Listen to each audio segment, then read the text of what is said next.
Salut tout le monde et bienvenue à l'émission.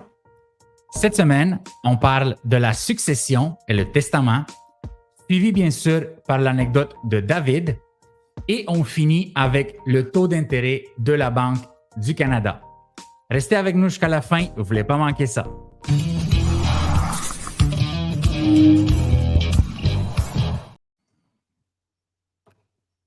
David, en matière d'immobilier, plusieurs règles fiscales entrent en jeu lors du décès d'une personne. Même avec un testament en ordre et bien réglé, il peut être difficile de savoir exactement comment permettre à sa succession de tirer profit au maximum de ses biens. Et la première chose à comprendre, c'est le partage du patrimoine familial ne donne pas un droit de propriété sur un bien immobilier. Et faire un testament vous permet de prévoir d'avance plusieurs décisions qui devront être prises après votre décès. Ce que j'aimerais savoir, David, c'est toi, en tant que courtier immobilier, est-ce que tu as déjà fait une transaction lors d'une succession? Oui, j'en ai fait plusieurs. Fait que je connais quand même bien le sujet. Mais tu sais, la job du courtier, lui, dans le fond, ça va être de s'assurer que la personne qui va signer pour la vente de la maison, elle a le droit de signer, puis que tout le monde est d'accord, évidemment, de procéder à la vente. Fait que ma job, c'est ça. Mais c'est pas de m'assurer. Tu sais, je connais pas nécessairement les lois par cœur. Tant que je m'assure que la personne qui signe, qui veut vendre, elle a le droit de signer légalement. C'est ça la première étape du courtier, tu sais. Lorsque ça se passe, c'est malheureux, c'est sûr. Est-ce qu'il y a des choses que les gens disent ou qui pensent qui ne font pas d'habitude dans une transaction immobilière? Tu te répètes la question par rapport à quoi tu veux dire? Si les gens vont se poser la question lors d'une transaction immobilière normale, qu'est-ce que je dois faire? Est-ce que je dois faire une rénovation? Est-ce que je dois appeler OK, par quelqu'un? rapport à ça. Oui, lors d'une succession, c'est différent d'une vente normale et j'aimerais savoir si les gens qui vendent, les vendeurs, font les choses différemment Bien, lors d'une souvent, oui, succession. parce que souvent, ils vont vider la maison. Ouais. Je veux dire, c'est la grosse différence, là. Il arrive un décès, ils vident la maison, puis ça, c'est normal. Souvent, ils ont des biens que peut-être qu'ils veulent avoir. Des fois aussi, ça peut être des souvenirs, des choses comme ça. Mais comme on disait dans l'article, une maison vide, c'est toujours un petit peu. Ben, c'est plus difficile à vendre. C'est juste que peut-être le tape à l'œil va être moins intéressant. Un petit peu d'homestaging, des fois, ça va aider à vendre. Tandis que si la maison est vide, fait que peut-être ce qu'il ne faudrait pas. Parce que moi, souvent, quand je vais une succession, j'arrive, quand j'ai le mandat, la maison est déjà vide. Je Ouais. n'ai pas eu le temps de les rencontrer nécessairement avant les gens pour leur dire peut-être de laisser une table, une coupe de meubles. Mais c'est ça la grosse différence, que peut-être les gens faudrait. Ça serait peut-être plus facile à vendre avec une maison qui est meublée, là, sans dire qu'on la laisse meubler vraiment au complet, là. Mais en même temps, c'est aussi compréhensible. Les autres, ils veulent se libérer du plus de stress possible puis des tâches à faire, là. Mais peut-être de laisser des meubles, là, ça serait une bonne idée. Mais c'est la grosse différence, je te dirais, là. OK. Parce que lorsque j'ai fait la recherche pour cet épisode, j'ai vu un article que j'aimerais qu'on regarde ensemble qui dit, c'est le Journal de Montréal, donc mourir sans testament, très mauvaise surprise pour les héritiers. Et ça explique plusieurs problèmes dans l'article. Ouais. Et j'ai fait de recherche pour savoir pourquoi ça amène des problèmes ou des mauvaises surprises aux héritiers. Ouais. Et je voulais savoir pourquoi faire un testament. Donc, sur le site d'Éducalois, on a une explication très bien. Et j'aimerais qu'on en parle un peu. Est-ce que selon toi, c'est quoi disons, les 3-4 choses importantes pour lesquelles on doit faire un testament? Mais là, c'est sûr, moi, je parle pour l'immobilier, là. Mais une des affaires la plus importante, mais là, comme on le voit, c'est savoir probablement c'est qui les héritiers. Parce que s'il n'y a pas de testament, c'est la loi qui prévoit, il y a un système là, de succession déjà prévu par la loi. Euh, Fait que si la personne elle veut ajouter des héritiers que selon la loi, ils ne seraient pas là. Exemple conjoint de fait, tu sais. Et la conjointe de Oui. fait, souvent, il n'y a pas le droit, là, s'il n'y a pas de testament, là, tu sais, je veux dire, à la succession de sa conjointe. S'ils ne sont pas mariés, oui, exact. Des gens, ben, là, c'est sûr, ça dépend s'ils ont des enfants ou pas, là, parce que là, c'est tous vos enfants, là, puis, mais quand même, si tu veux que ton conjoint te fait ait des, un mariage, ça, c'est correct. Fait que c'est ça, c'est important de faire un testament pour ça. Fait que les biens immobiliers, là, ça va être, c'est parce que c'est rendu compliqué. Là. Si jamais le conjoint de fait, c'est pas lui l'héritier, là, puis il y a des biens immobiliers, ça commence à être compliqué. Puis deuxièmement, le liquidateur testamentaire. Ça, c'est la personne qui va s'occuper de disposer des biens du défunt. Ça aussi, c'est important d'en nommer un pour éviter les chicanes entre les héritiers, savoir qui va s'occuper, c'est qui va s'occuper de ça. Puis des fois, peut-être de nommer une personne, un professionnel. C'est pas obligé d'être un héritier, le liquidateur, là, ça pourrait être un notaire, mais ça coûte des frais. Oui, exact. S'il y a beaucoup d'argent dans la succession, des fois, tu veux quand même sauver le plus d'argent possible. Mais mettons qu'il y a beaucoup de sous, des fois, nommer un notaire que lui, il n'y a pas d'intérêt dans la succession, il est neutre là-dedans. C'est ça que j'ai vu régulièrement, c'est les notaires. Pour la vente d'une propriété, avoir un liquidateur testamentaire, c'est vraiment important. Fait que moi, je dirais pour l'immobilier, c'est pas mal ça. C'est qui les héritiers, puis c'est qui le liquidateur. Là. OK. Perfect. Et donc, ce que j'ai trouvé ça important aussi, c'est comment vos biens seront distribués entre vos héritiers. Oui, aussi, c'est ça. Évidemment. Si tu veux laisser plus à ton enfant que t'aimes plus. Voilà. Parce que je me souviens encore de mon cours d'immobilier il y a plus de 15 ans. Et là-dedans, c'était ça, lors d'une succession, donc lors du décès d'une personne. Les biens, s'il n'y a pas de testament, vont aller aux frères et sœurs en premier, right? Non, ça va aux enfants en premier, moi, je pense. Ça fait aux enfants en premier, c'est vrai. Si t'as pas d'enfants, c'est ça. Mais écoute, moi, je suis pas expert là-dedans. Là. C'est pour ça que, moi, quand j'arrive dans un dossier, les documents sont déjà faits par le notaire. C'est ça que je demande avant de pouvoir signer le contrat. On a la déclaration de transmission. Fait que, je connais pas trop par cœur la loi, mais il me semble que c'est les enfants en premier. Mais je sais qu'il n'y a pas d'enfants. Des fois, ça peut être bien complexe, l'espèce d'arbre de succession. Là, ça peut s'élargir pas mal. Je ne connais pas par cœur. S'il y a des enfants, c'est les enfants. Si il n'y en a pas d'enfants, c'est le conjoint, mais s'il est marié, s'ils sont mariés. C'est ça, exact, c'est ça. Ensuite, c'est les frères et sœurs. Mariés ou unis civilement, là, les deux. Unis civilement, oui. Ceux qui sont pas religieux. Là. Exact. Et ceux qui... donc, en troisième lieu, ça va être les conjoints de fait unis ou au mariage. Et en quatrième place, c'est les parents. OK.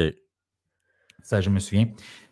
Et, c'est ça, mais tu sais, si tu veux, justement, parce que des fois, les gens qui n'ont pas nécessairement beaucoup d'argent, mais ils ont peut-être un bien immobilier, ils ne font pas de testament, mettons. Là, quand tu décèdes, peut-être que le défunt, il n'aurait pas voulu que ça soit nécessairement cette ordre de succession-là. Exactement. C'est important, tu sais. Si votre ex-conjoint de qui vous n'êtes pas divorcé demeure un héritier et aura droit à une partie de vos biens. Donc, si quelqu'un ne fait pas son testament et ne divorce pas, oublie de divorcer ou il ne veut pas, tu sais, lors de son décès, ben, la personne avec lequel ou laquelle est mariée, ben, il va avoir une partie de son héritage. Exact. C'est ça. Peut-être qu'il ne veut pas, comme tu dis, nécessairement. Moi, je connaissais quelqu'un qui s'était marié, puis ça fait 10 ans. Là, ils se sont mariés, je pense que c'était pour des prêts étudiants. Puis là, finalement, ils étaient vraiment en couple, mais finalement, ils se sont séparés. Tu sais. Puis l'année, je parle à cette personne-là, il me dit ouais, ça fait 10 ans, je suis encore marié. Mais tu sais, il y a une nouvelle blonde là, depuis 7 ans. Tu sais. Là, j'étais là, tu sais, t'es peut-être mieux de régler ça avant qu'il arrive quelque chose. Fait que, c'est ça. Fait faut régler les cas de divorce là, le plus rapidement possible. Là. Exact. Et David, j'aimerais passer à l'étape de la liquidation d'une succession. Donc, c'est qui peut liquider une succession? On a parlé du liquidateur, qui peut être un notaire ou quelqu'un qui est nommé. par Oui, la exact. personne Faut jeter qui... un notaire. Ça peut être un professionnel quelconque, là. Ça pourrait être un avocat, tu sais, ou ça pourrait être un héritier, ou ça pourrait être une personne externe de la succession qui n'est pas nécessairement. Dans le fond, c'est vraiment la personne qui fait le testament qui peut décider ça. Puis, mais je pense que ce sans testament, là, je ne suis pas expert là-dedans, là, mais tu sais, parce que si tu ne sais pas ce qu'est le liquidateur, là, exemple, il y a 8 héritiers, exemple. Là, il faut que chaque héritier, mais là, je parle dans le cas d'une vente d'une maison, il faudrait que les 8 héritiers, tu sais, signent la promesse d'achat. S'il n'y a Oui, pas encore une déclaration de transmission qui est le document légal que le notaire va faire pour, pour nommer la personne qui va pouvoir signer, tu sais. Fait que ça peut être vraiment complexe. Fait qu'idéalement, c'est pour ça que quand tu as des biens immobiliers, là, mais tu sais, souvent les gens, ils en font. Tu sais, exemple, un premier acheteur, il n'y aura pas de testament, mais à l'achat de la première propriété, là, souvent les gens vont faire leur testament à ce moment-là pour OK. s'assurer, tu sais, de l'ordre de succession puis de toutes les choses légales. Parce que, tu sais, ce qu'on veut aussi, là, c'est faciliter là, c'est déjà que c'est pas facile de vivre un décès. Tu sais, la personne qui décède, là, tu sais, je suis sûr qu'au fond d'elle, là, elle a envie de simplifier la vie des héritiers. Là. Fait Ah que, oui. tu sais, puis des fois, ils ne s'en rendent pas compte à quel point ça peut être compliqué puis difficile parce qu'il faut que tu gères le deuil plus gérer tu sais, toutes les choses légales. Fait que le testament, ça va vraiment aider. Déjà que même avec des testaments, c'est assez complexe, compliqué puis difficile. Fait que sans ça, c'est encore pire. Là. Fait que Oui. c'est pour simplifier la vie des héritiers, tu sais, c'est ça qu'il faut faire.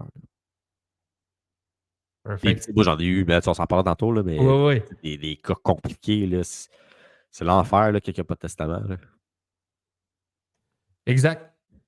C'est pour Même, ça qu'on en fait un même épisode. idéalement, tu sais, la personne souvent est âgée. Mais je comprends que des fois, elle veut vivre encore dans sa maison, mais si, mettons, elle veut s'en aller, en logement. Idéalement, c'est de vendre, tu t'en vas en location. Comme ça, après ça, c'est facile des sous c'est plus facile à régler de l'argent dans un compte de banque qu'une propriété pour des héritiers. T'sais. Fait que Exact. dans le meilleur des Exact. mondes, mettons, quand il n'y a pas de bien immobilier, c'est plus facile. Là. Fait que des fois, souvent, je vends moi, j'ai souvent vendu des maisons de personnes âgées. D'autres s'en vont en logement. Puis souvent, c'est ça la raison. Ben, c'est une des. Ils veulent avoir plus petit, puis ils veulent plus s'occuper du terrain. Mais en plus, ça règle le problème de la succession avec des biens immobiliers. Là. Oui, c'est ça que j'ai trouvé comme article et c'est important sur les affaires. Je voulais expliquer qu'on explique ce point. Donc, tous les biens immobiliers, on voit ici ou autres, sont réputés avoir été disposés au moment du décès. Que- Dans le cas de l'immobilier, ce sera à sa juste valeur marchande. Ouais, Le gain en capital réalisé sera alors imposé. c'est ça. OK? Ça, c'est pour les biens immobiliers, mais la précision, c'est que la résidence principale profite toutefois d'une exception pour gain en capital.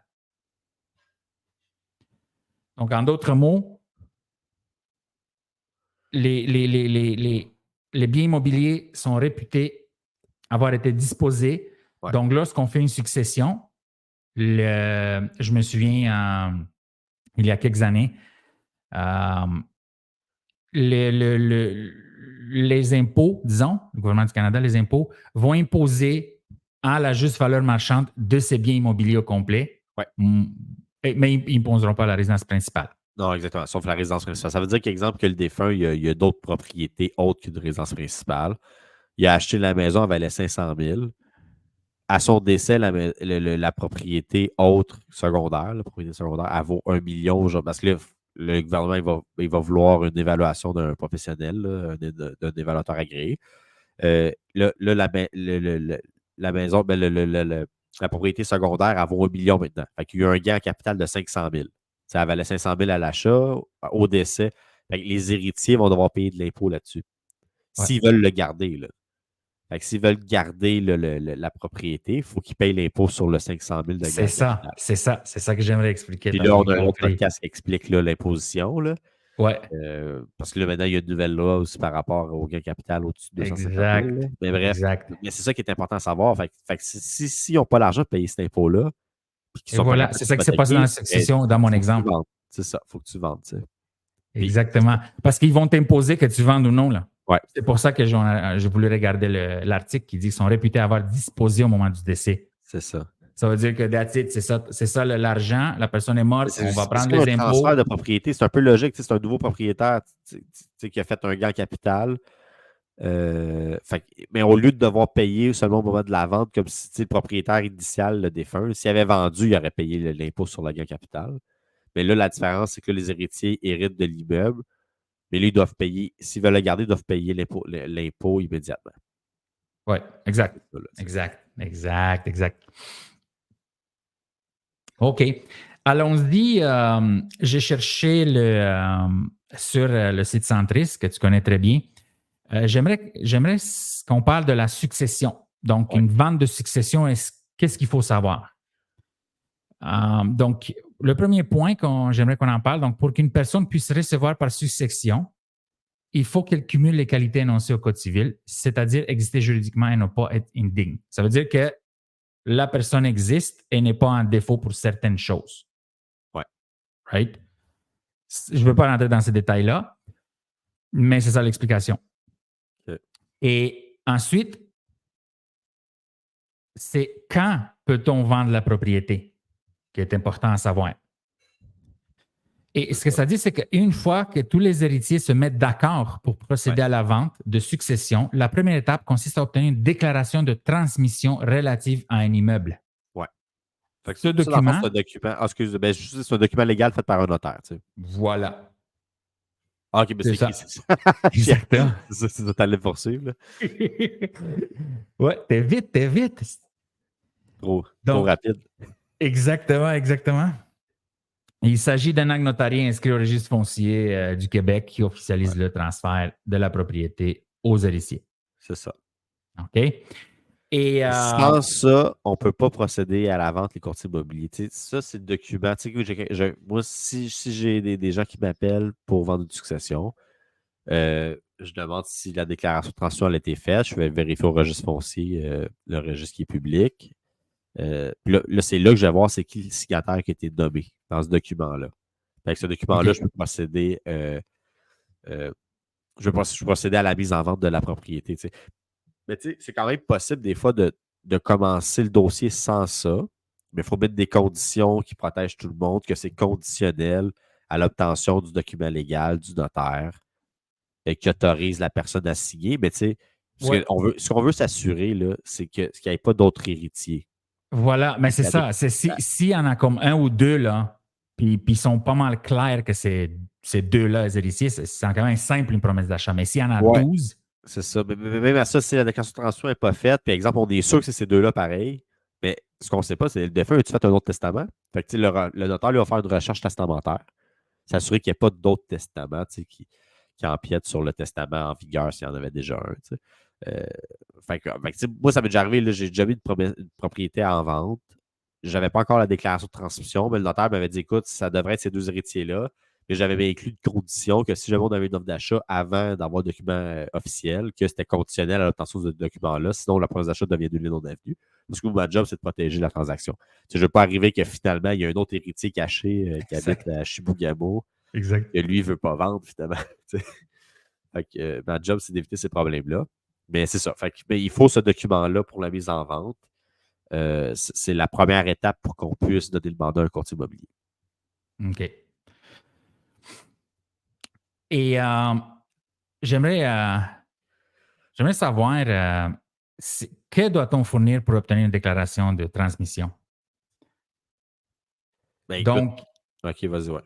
ouais, c'est ça. On ne voit pas le document dans la gauche. Exactement, non, c'est ça. C'est que okay. je lisais le texte. Ah ouais. Donc, afin d'enregistrer le transfert de propriété, le notaire doit rassembler divers documents. Donc, le certificat de décès, le testament, l'acte de vente qui confirme que le défunt possédait la propriété, le certificat de localisation et d'autres documents. Exact. Est-ce qu'il y a d'autres documents que tu penses à ça ou c'est pas mal complet? C'est des documents légaux que le notaire a besoin, mais tu sais, des fois, sans que le notaire ait besoin de ça, tu sais, moi, je dirais, la meilleure affaire à faire, là, c'est d'aller chercher aussi simultanément avec tout ça, là, une évaluation d'un évaluateur agréé. Là. Je sais que ça coûte des sous, mais ça vaut vraiment la peine de s'assurer. Ouais. Parce que ce que tu veux t'assurer, c'est que c'est le courtier immobilier qui va vendre la propriété. Tu veux t'assurer que le prix de vente va être vraiment la juste valeur marchande de la propriété pour que, justement, en tant qu'héritier, les autres ils puissent bénéficier du maximum là, des sous de la valeur. Là. Fait que moi, je dirais, mais le notaire n'a pas besoin de ça. Mais moi, je le conseillerais lors d'une succession parce que de toute façon, là, au moment du décès, tu ne peux pas mettre la maison en vente tout de suite, comme je disais, là, parce que tu vas faire le notaire pour la déclaration de transmission, puis c'est minimum 30 jours à peu près. Parce que le rachat testamentaire, c'est une trentaine de jours. Ça, c'est quand tu fais affaire avec une firme qui est rapide. Là. Fait que c'est 30-45 jours minimum avant que tu puisses signer légalement, avant que le signataire soit nommé. Là. Fait que c'est quand même assez long. Ouais, c'est quand même long. Ouais. Puis Et des fois, les gens ne le savent pas, mais c'est pour ça que c'est compliqué. Tu es obligé de gérer ça pendant minimum 30 jours. Puis là, la maison n'est pas mise en vente encore. Là, tu mets la maison en vente. Là, c'est les promesses d'achat, les visites. Fait que, avant de faire ton deuil, ça prend une couple de mois là, avant de pouvoir tourner la page puis de vraiment relaxer. Là. Ouais. Et David, qui décide de vendre ou non la maison? C'est ça, mais c'est les héritiers, comme on disait. Parce que ça se peut, s'il y a un héritier qui veut la propriété, C'est exactement ça qui est écrit. Ouais, c'est ça, exactement. Je l'ai lu aussi. Si quelqu'un veut la regarder, c'est bon. J'ai lu tantôt. C'est bon. Je vais m'en rappeler. Il y a 8 héritiers, il y a un liquidateur testamentaire, mais en fait, le liquidateur, il ne décide pas unilatéralement non plus. Il faut quand même que tout le monde soit d'accord. Mais ça dépend. Ça dépend de ce qui est écrit dans la déclaration de transmission. Là.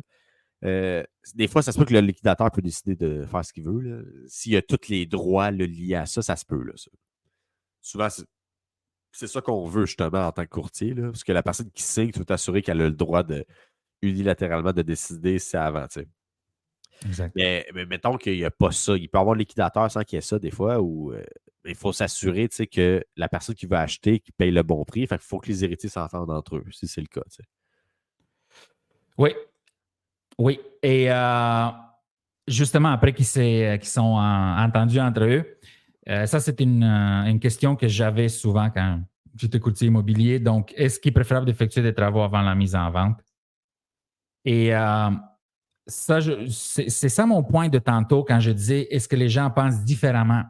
Parce que lorsqu'on fait une vente, on a déjà fait un podcast là-dessus, le home staging, les choses à faire qui sont les plus payantes. Mais je me suis rendu compte que les gens agissent différemment. On a parlé, tu as répondu à la question. Donc, la maison est souvent vide.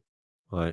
Mais là, je veux qu'on focus sur les travaux à faire. Okay. Je comprends que les désencombrer, mais est-ce préférable de faire des travaux ou de laisser les gens faire leurs propres travaux, les gens qui achètent? Ouais, idéalement, c'est faire affaire avec tu vas faire avec un courtier immobilier. Lui, il va te conseiller. Mais ça aussi, ça dépend qu'est-ce que les héritiers veulent faire. C'est quoi l'énergie qu'ils sont prêts à mettre. Mais souvent, ils veulent s'en débarrasser rapidement. Mais ils veulent avoir le meilleur prix possible, mais ils veulent quand même que ça bouge, puis ils veulent pas que ça niaise. Là. Fait que souvent, les gens, c'est comme ils laissent la maison un peu à l'abandon, puis ils veulent vendre vraiment rapidement pour passer à autre chose, au meilleur prix possible, évidemment. Mais des fois, ça peut valoir la peine. Moi, c'est sûr que des gros travaux, moi, je ne conseillerais pas, là, à moins que ce soit comme un travail. Des fois, ils n'ont pas d'argent. En partant, s'ils n'ont pas d'argent, on oublie ça. Là. Fait qu'on va vendre tel quel, puis ça va être le prix que ça va valoir. Mais des fois, c'est juste de peinturer. Mais s'il y a des travaux majeurs, ça vaut peut-être la peine de les faire. Sinon, la maison va juste se détériorer encore plus le temps qu'on vende. Fait que des fois, tu as des travaux que tu n'as pas le choix de faire. Mais pour du home staging, ça peut valoir la peine. Des fois, tu peintures tout en blanc. C'est ça. Mais c'est vraiment selon le courtier lui va pouvoir vous conseiller par rapport à ça. Vous pouvez écouter l'autre podcast qu'on avait parlé de ça aussi. Mais ça dépend. Mais si les héritiers, il faut quand même qu'ils soient d'accord et qu'ils aient l'énergie et l'argent de le faire. Ouais. Oui, et ce que je pense, moi, c'est que lorsque tu fais une vente d'une succession, souvent, les gens sont émotionnellement un peu plus fatigués, disons. C'est normal, ils viennent d'avoir un deuil. Ils n'ont pas envie de se claquer. Exactement. Et deuxièmement, on le sait que les biens sont imposés tout de suite. Donc, il faudrait regarder aussi pour les gens qui veulent rénover un peu, disons, changer le toit ou les fenêtres et tout ça, comment que ça va aller avec les frais qu'ils mettent dans la maison. Est-ce qu'ils vont être déductibles? À quel point ils vont être déductibles? C'est pour ça que si c'est pas une résidence principale, allez voir un comptable au plus vite. Voilà, c'est ça mon point. La résidence principale, on peut changer le Exact. toit. Là. Mais souvent, c'est la résidence principale. Fait que c'est Voilà. ça, souvent. Là, parce que souvent, moi, j'ai vu ça souvent. C'est pour ça que je donne cet exemple. Oh, ils changent le toit. Le toit, il est pas mal fini. Ils changent le toit, ils vendent la maison, puis that's it. Merci, bonsoir. Ouais. Mais dans le cas d'une maison secondaire, c'est sûr qu'idéalement, mais là, tu fais affaire qu'un notaire, un fiscaliste. Un fiscaliste. Là, avec tout ça, il faut se monter quand. Mais je sais que c'est difficile émotionnellement, là, mais il faut se monter un plan d'attaque. Voilà. Puis, mais c'est sûr que souvent, les personnes âgées, c'est un peu plus facile parce que la personne était malade. Mais quand c'est un décès comme qui est pas naturel, là, si on veut, là, c'est là que c'est vraiment difficile émotionnellement. Puis de gérer tout ça, ça commence à être extrêmement difficile. Mais c'est ça, il faut quand même aller voir ces professionnels-là, malheureusement. Puis pour justement de pouvoir tourner la page le plus rapidement possible. Parce que souvent, les gens, pendant ces étapes-là aussi, ils sont pas capables de passer. Ils commencent pas à penser à leur deuil, tellement qu'ils sont dans des trucs légaux. Fait c'est ça. Fait qu'il faut faire affaire avec les professionnels adéquats. Puis eux autres vont conseiller là, par rapport aux travaux s'il y aurait des choses à faire pour aider la vente. Là. Yeah. Je trouve qu'on a bien couvert le sujet le plus qu'on a pu sans un notaire et puis exact. Mais un c'est pour fiscaliste. Là, je rappelle les petites affaires qu'on n'a pas parlé. Là, moi, j'ai déjà eu des mandats, j'arrive. C'est un testament qui est fait à la main sur une feuille. Est-ce que tu parles de ton anecdote, là? Non, c'est ça, c'est pas l'anecdote. J'en avais une autre anecdote. Est-ce que l'autre, c'est un ami proche, là? Je ne sais pas si vous voulez que je le raconte en ligne. Là. Mais les deux. Je raconte. Qu'on verra tantôt. Mais j'en ai deux, je passerai les deux rapidement. Là. Mais dans tous les cas, tu sais, mettons, mais ça m'est déjà arrivé, mettons, un testament écrit à la main. C'est pas fait par un notaire, là. Fait que c'est pas notarié. Mais là, ça, c'est problématique parce qu'il faut qu'un juge autorise je pense qu'il faut qu'il homologue le testament. Dans le fond, il faut qu'il dise que le testament il est légal, c'est pas un testament faux. Fait que ça, c'est des procédures, puis ça, c'est des mois et des mois d'attente. C'est pour ça que des fois, la personne elle veut bien faire, elle fait son testament à la main, mais ça fait juste compliquer le processus, parce que là, il faut que tu montes un dossier devant les tribunaux pour que le juge autorise ils disent que le testament il est vrai, puis il est légal.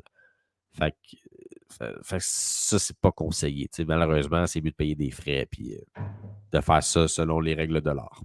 Fait que ça, c'est le genre d'affaire qui pourrait faire que ça va juste prolonger le délai. Puis la deuxième affaire, c'est des fois, il y a un testament, tu appelles le courtier immobilier, mais dès qu'il y a un décès, il faut que tu prépares le dossier, il faut que le notaire il fasse la déclaration de transmission qu'on disait.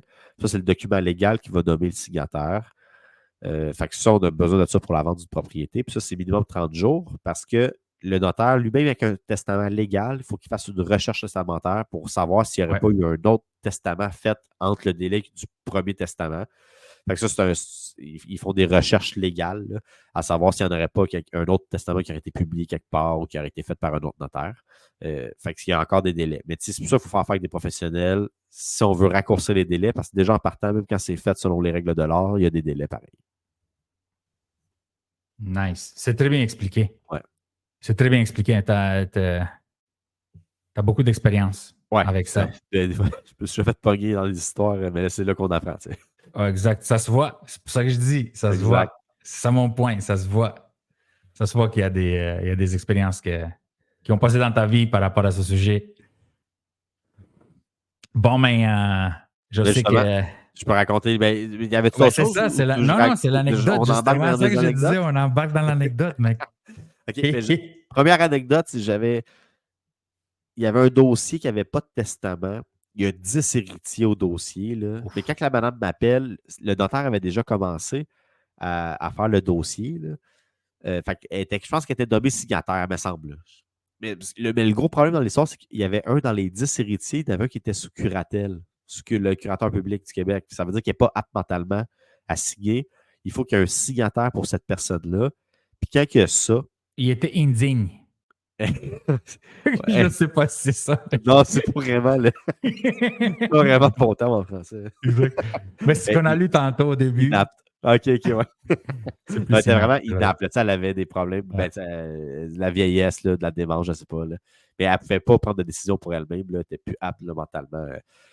Bref, fait que là, c'était vraiment compliqué parce qu'on a un signataire, puis un des héritiers, il est sous curatelle. Fait que ça signifie qu'il faut qu'un juge autorise le prix de vente. Parce que, tu sais, pour pas qu'il y ait de l'abus, là, la personne qui représente la personne qui est inapte, parce que la personne n'est pas morte, là, elle est vivante, là, elle peut juste pas signer, tu sais. Il faut qu'un juge autorise la vente. Et parce que sinon, tu sais, il pourrait avoir la personne qui le représente. Exemple, c'est l'enfant. Tu sais, ton père, il est inapte, tu représentes ton père, tu vas à la maison, ben, tu avais un rabais, tu sais. Tu pourrais, tu pourrais crosser ton. Tu pourrais être malhonnête. Fait que le juge, lui, va Exact. autoriser la vente. Pour ça, il faut une évaluation d'un développeur agréé avec le prix. Fait que, bref, là, quand on avait la promesse d'achat, il fallait que le juge autorise la vente en plus à cause qu'un des héritiers était sous curatelle. Puis là, le comble du malheur, c'est que là, on reçoit une offre d'achat. Ah, il y a deux affaires. Il y avait un locataire dans la maison. Fait que ça compliquait vraiment les choses. Il ne voulait pas s'en aller. Puis les personnes, souvent, ils voulaient l'habiter. Fait qu'en tout cas, il a fallu qu'on ait une entente de résiliation de bail avec lui, là, légale. Là. On n'a pas. Dans les autres podcasts, on en a souvent parlé. Là. Fait que là, il y avait cette histoire-là. Là, il y avait l'histoire des 10 héritiers, de la personne qui était sous curatelle parmi les 10 héritiers. Puis là, on reçoit une promesse d'achat. C'était conditionnel à l'autorisation du juge. Fait que c'était 60 jours de délai. Dans ce 60 jours-là, il y avait un des héritiers qui était sur le bord de mourir. Puis là, c'est arrivé, ça a été trop long. Il y a un des 10 héritiers de la maison qui est décédé. Fait que là, cette personne-là avait 8 autres héritiers. L'affaire de 8, je dis les chiffres à peu près, mais je pense que c'est ça. là, fait que ça a pris comme 6 mois, tu sais. Oh my Là, God. il y avait un des héritiers qui était introuvable. Là, le notaire, il fallait qu'il fasse affaire avec une firme, une agence, tu sais, pour retrouver cette personne-là. Puis il n'y avait pas de testament, tu sais. C'était tout le temps ça l'affaire. Fait que bref, ça a pris 6 mois avant que tout soit légal, puis que le notaire réussisse à faire ses recherches comme il faut, puis qu'on arrive au bout du processus. C'était extrêmement compliqué. Puis c'était une de mes transactions les plus compliquées, puis une des transactions les moins payantes. Là, c'est souvent le même. Là. Ben, écoute, j'ai travaillé au meilleur de mes capacités, pareil. Puis finalement, on a obtenu un très bon prix pour la maison selon qu'est-ce qu'elle valait. En plus, avec l'histoire du locataire. Bref, ça a été très instructif comme dossier. Mais tout c'est bien fini. On a réussi à vendre. Mais c'est pour ça, tu sais, c'est faites vos affaires avant qu'il arrive quelque chose. Donc, il arrive un décès. Ça serait bon, tu sais. Puis là, l'autre anecdote, bien vite, là, ce que j'avais fait, c'est vraiment horrible comme histoire. J'ai reçu une promesse d'achat d'une propriété. C'est dans le fond, c'est le fils et son père. Puis on a une promesse d'achat acceptée. On est dans les conditions. Fait qu'ils ne sont pas encore vendus. Là. On est dans l'inspection, on attend le financement. Là, finalement, le père, il décède malheureusement pendant ces délais-là. Pendant 2 semaines de délai. Fait que la maison n'est pas encore vendue. Mais là, les acheteurs, ils avaient encore la maison. Puis son fils, lui, va encore vendre. Puis là, il faut qu'il gère le deuil. Il faut qu'il gère la promesse d'achat. Grosse histoire de fou. Là. Mais là, le problème, c'est qu'à partir du moment du décès, même si c'était le fils qui héritait de tout, puis il n'y avait pas de testament. Fait que là, il fallait faire. Il n'y a plus le droit de signer, dans le fond. Il n'y a plus personne. Parce qu'il faut donner un signataire légal qui peut signer pour la vente de la propriété. Les acheteurs peuvent encore signer légalement pour eux.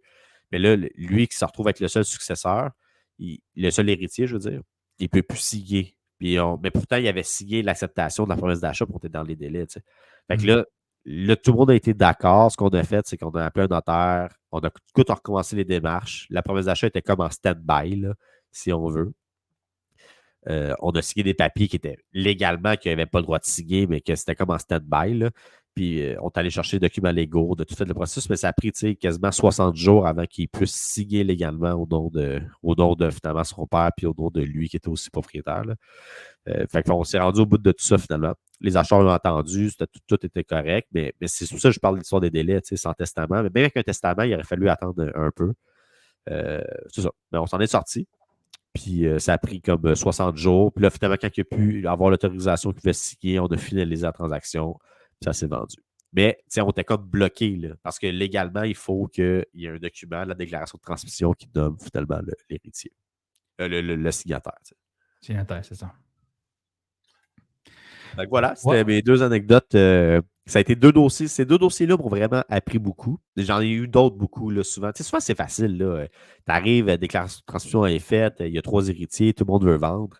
Puis ça se passe bien. Mais tu sais, moi, quand j'arrive dans le dossier, souvent, ça fait déjà 45 jours que les acheteurs, que les vendeurs, ils sont dans ce processus-là. Fait que, là, moi, j'arrive, tout ça fait bien. Fait que c'est ça. Fait que je dirais, tu sais, quand il arrive quelque chose, si tout est fait selon les règles de l'art, là, je dirais, ça prend 30, 45 jours, tu peux mettre la maison en vente, tu vends. Fait que, ça prend une couple de mois, puis tu peux passer à d'autres choses après. Beautiful. That's it. David, ça a été très instructif. Ouais. Ça a été très instructif et tu as beaucoup d'expérience. Fait que c'est de l'information qui est très pertinente et très précise pour les gens qui nous écoutent. Et j'aimerais passer au dernier sujet. Ouais. Un sujet qui... tu sais, le courtier, lui, ne connaît pas tant toutes les lois. Hein. Tu sais, allez voir, c'est les notaires les avocats qui savent ça. Ben, surtout les notaires. Là. Exact. Le courtier, lui, c'est pas lui le conseiller par rapport à ça. Fait qu'aller voir les professionnels adéquats. Puis les courtiers vont pouvoir aussi vous conseiller. Tu sais, on connaît nos limites, c'est ça notre job. Exact. Exact. Pour clore le sujet, là. Désolé de te couper. Voilà. Conclusion. Donc, David, pour la première fois depuis mars 2020, la Banque du Canada a décidé de baisser son taux directeur d'un quart de point. Ouais, ça, j'ai vu ça. Ouais, cette C'est semaine bon. qui vient de passer. Là. Des bonnes nouvelles. Des bonnes nouvelles. Donc, d'un quart de point, c'est pas énorme, mais là, en ce moment, il est à 4,75. OK. C'est super, ça.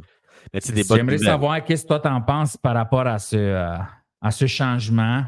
Ben écoute, je pense Est-ce que qu'il est c'est bon? Est-ce qu'il n'est pas super. bon? Ça va-tu... Mais là, c'est tout le temps par rapport à l'inflation, tu sais. C'est bien, Exact. tu sais, moi, c'est sûr, je pense juste à ma poche, puis je veux vendre le plus de maisons possible.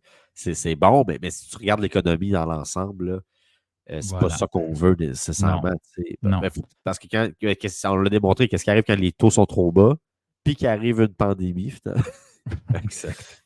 Là, ça fait que tout va pas bien. Mais c'est l'inflation, là. Fait que plus que les taux sont hauts, moins qu'il y a d'inflation. Fait que c'est tout le temps de gérer ça. Il faut que l'inflation soit normale. C'est ça. Mais moi, je pense quand même que c'est bon pour l'immobilier, mais faut pas. Mais encore là, il ne faudrait pas que ça aille en bas de 4 Moi, je pense. Je sais que tous les acheteurs veulent ça, mais qu'est-ce que ça fait? Ça fait que l'inflation elle devient extrême là, dans ces cas-là. Ouais. Fait que je pense que c'est bon, il faut juste la contrôler. Mais c'est des bonnes nouvelles quand même, parce que moi, tous les multiplex que je vends, c'était bien difficile. Puis quand mon client a vu ça, il a fait Oh, il a dit ça va aider à vendre mon plex. Mais tu sais, c'est sûr, ça va aider pour la rentabilité. Yeah, exactement. Fait que c'est des bonnes nouvelles. Mais pour les maisons unifamiliales, c'est des bonnes nouvelles aussi. Mais tu sais, le marché va super bien encore. Fait que, comme je dis, si ça baisse trop, ça va juste faire en sorte que les maisons vont prendre encore plus de valeur. Fait que, en tant qu'acheteur qui cherche, c'est ça que tu veux. Tu sais, oui, tu veux un taux bas, mais si tu prévois d'acheter dans un an, tu espères que les maisons ne vont pas prendre trop de valeur. Fait que peut-être t'es mieux d'espérer que les taux soient quand même stables, pas trop bas, pour que tu puisses acheter dans un an à un prix raisonnable. Ouais. C'est ça que je pense. Oui. Et il y a une job, là, à la Banque du Canada, officiellement. Et c'est de garder l'inflation alentour de 2 Oui, c'est ça, exactement. Donc, l'inflation qui est au Canada, elle a baissé. Et ça, c'est aussi tout dépendant de comment on fait les calculs. Les calculs ont été changés. Donc, à quel point qu'elle a baissé si bien, si on veut, Ouais. qu'il y a une baisse de taux. C'est ça la question.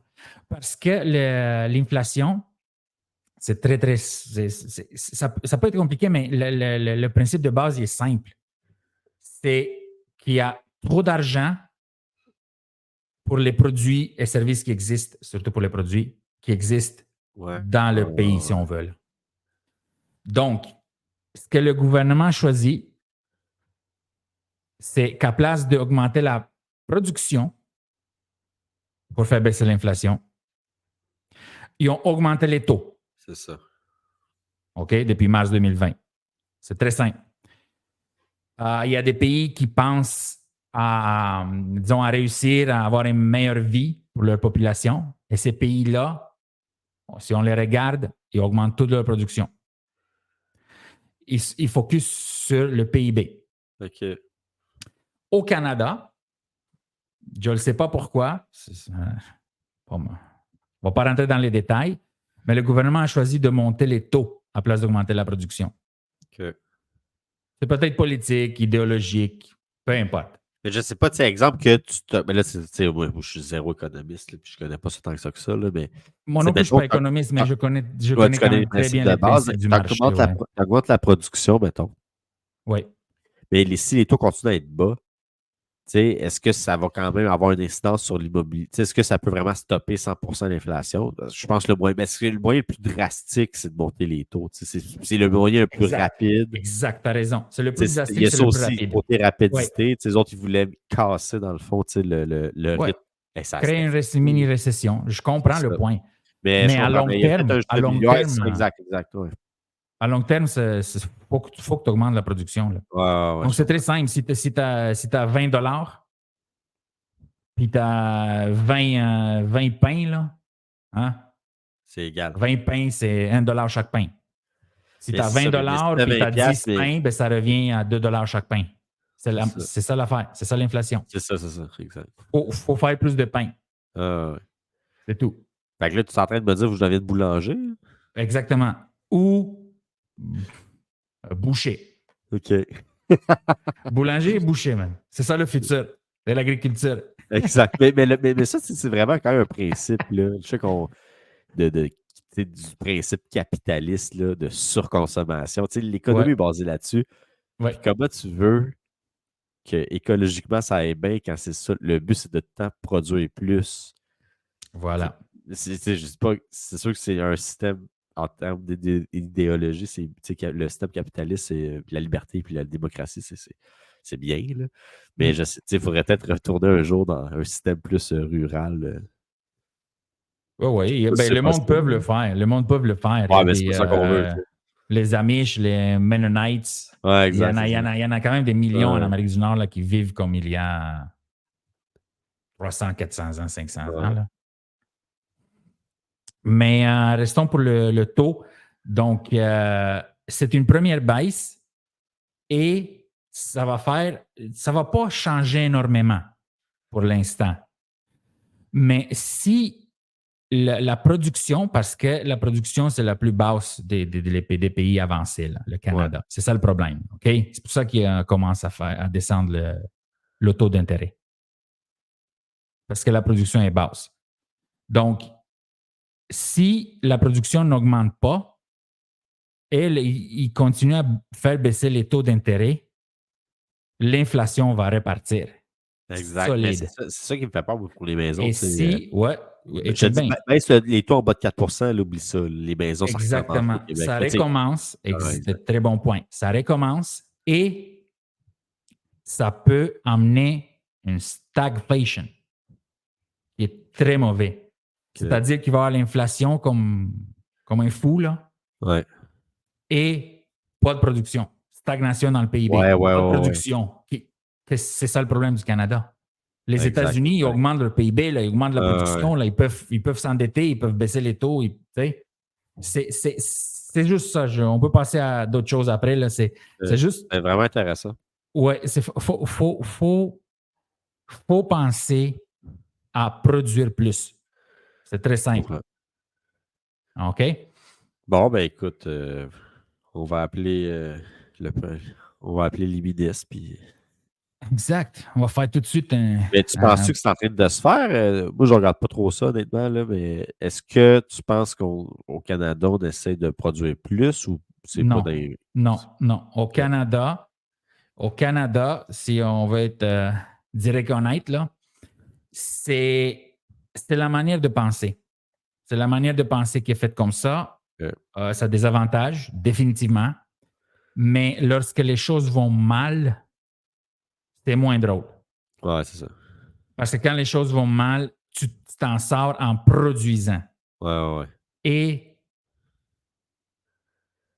sauf l'Alberta, là, qui produit, qui produit autant que toutes les autres provinces combinées, là, ça laisse à désirer là, au OK. Canada. Et après, il n'y a pas de production. Ouais, écoute, Et à on va l'Ontario, on peut continuer avec la à vendre on va manufacture. essayer de vendre le plus de maisons possible, là, puis aider la production, là.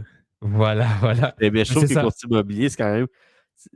C'est le PIB qu'on amène, c'est de l'argent. Mais des fois, j'ai l'impression que c'était comme en 2020, 2022, que bon, c'est de l'argent fictif, tu sais. Et voilà. Dans le fond, moi, je t'ai payé que sur l'inflation. Dans le fond, mon salaire augmente Exact. en fonction de l'inflation. Les courtiers immobiliers, ça. Tu es très intelligent. Fait que là, les maisons prennent 200 000, mais c'est pas de l'argent qui est tangible nécessairement, parce que la personne n'a pas nécessairement vendu. Là, avant, on fait de l'argent sur de l'argent. On dirait qu'elle Voilà. n'existe pas, entre guillemets, mais oui, elle existe parce que c'est l'inflation, puis c'est ça que les maisons y valent. Là. Oui. Mais c'est quand même spécial, Oui. de penser à tout ça. Et l'affaire, c'est que dans l'Est, Québec-Ontario, là, c'est basé sur la dette. Sur la dette et la construction, les finances. OK? Ouais. Il y en a de la production, là, des usines et tout ça. Mais c'est beaucoup basé sur le financement, la dette et l'immobilier. Ouais. Puis, au Canada, c'est la plus grosse bulle immobilière au monde.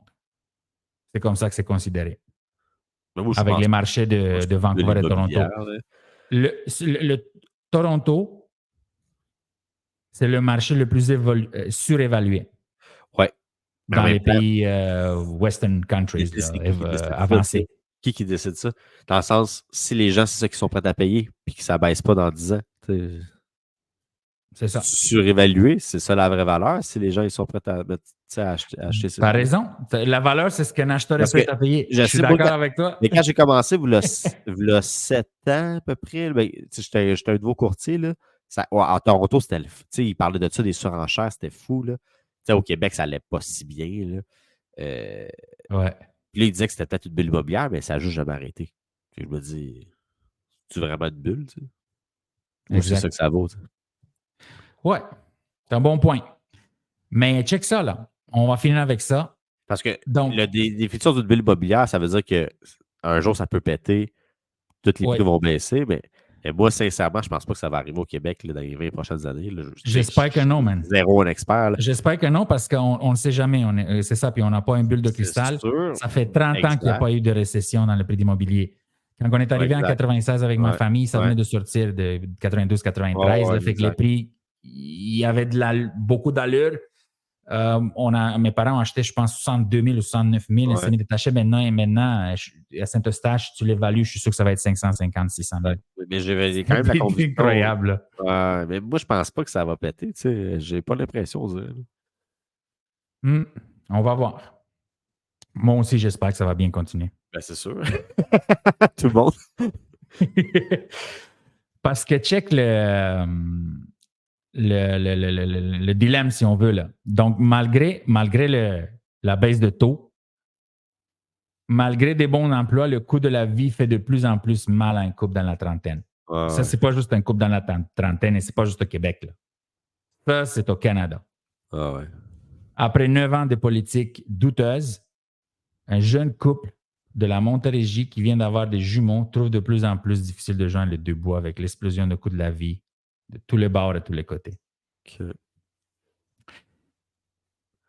Est-ce que toi, David, on finit avec ça, est-ce que tu sens une différence de la façon que les gens achètent aujourd'hui qu'il y a 3 ans ou 5 ans? Là? On va dire avant la pandémie, pendant la pandémie et maintenant. La différence, c'est que les gens ils passent plus difficilement à la banque. Fait que là, il faut qu'ils payent leur prêt auto, avec des trucs comme ça. Tandis que avant la pandémie, c'était probablement les règles étaient peut-être un peu plus lousses. Là, puis là, plus que le temps avançait, les banques ils savaient là, que ça s'en venait. Là. Les règles étaient de plus en plus sévères. Fait que je te dirais, c'est ça c'était vraiment facile de passer quand même. Même si les règles étaient quand même pas si lousses, mais c'était plus lousse qu'aujourd'hui. Fait qu'aujourd'hui, c'est un petit peu plus difficile par rapport à ça. Il faut que les gens ils vont devoir faire plus de sacrifices pour acheter plus de compromis que là, peut-être dans le temps de la pandémie ou avant. Là. Ouais. Oui. On va faire des podcasts à chaque semaine, puis on va suivre le changement dans le marché immobilier québécois. Parfait. Ben écoute, un gros merci, Dragoche. C'était super le fun comme d'habitude. Oui. Donc, est-ce que tu as d'autres choses à rajouter en finissant? Moi, c'est tout. Bientôt, on va sûrement avoir des invités. Fait que, je vais mettre mes énergies là-dessus pour en trouver. Fait qu'on va essayer de rehausser le niveau. Faire ça plus intéressant. Yes. Donc, c'est tout pour cette semaine. On vous remercie beaucoup pour votre écoute et votre soutien et on se voit la semaine prochaine. Merci. Ciao. Ciao tout le monde. Bye.